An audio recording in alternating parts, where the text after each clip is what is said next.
और मैं तुम्हारे प्राण हरने आया हूं। यह सुनकर व्यक्ति का चेहरा सफेद पड़ गया, हृदय कांप उठा। डर के मारे उसके पांव लड़खड़ा गए। लेकिन यमराज बोले, डरो नहीं, क्योंकि तुमने मेरी प्यास बुझाई है। अतः मैं तुम्हें एक विशेष अवसर देना चाहता हूं, तुम्हारी किस्मत बदलने का मौका।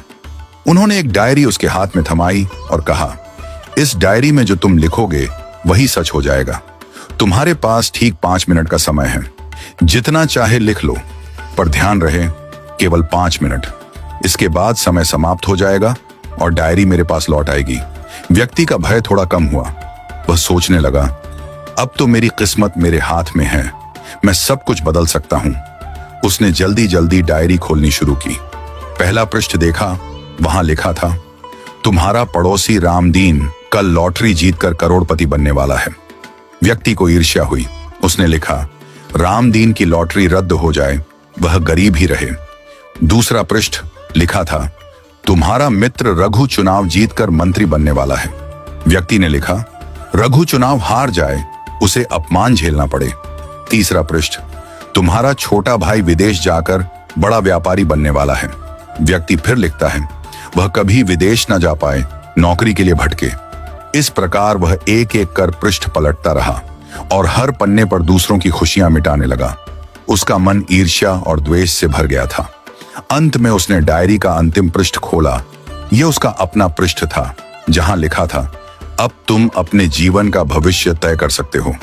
वह मुस्कुराया, पेन उठाया, लेकिन तभी एक ठंडी सी आवाज आई, वत्स, तुम्हारा 5 मिनट का समय समाप्त हो चुका है।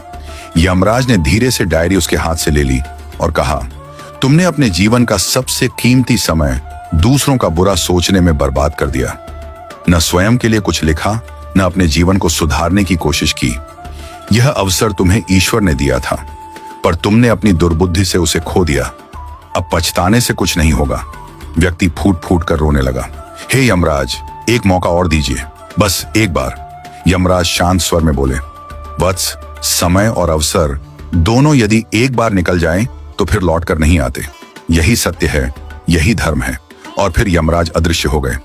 समय अनमोल है, इसे सोच समझकर उपयोग करो।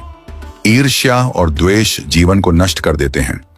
यदि ईश्वर तुम्हें कोई शक्ति या अवसर देता है तो उसका उपयोग अपने और दूसरों के कल्याण के लिए करो। दूसरों का बुरा चाहने से तुम्हारा भला नहीं होता। जो व्यक्ति अपने भाग्य को सुधारने की जगह दूसरों को गिराने में समय लगाता है, वह अंत में अपने हाथों अपनी ही हार लिख देता है। सच्चा मनुष्य वह है जो अवसर मिलते ही प्रकाश की ओर बढ़े, न कि अंधकार में दूसरों को ढकेलने लगे।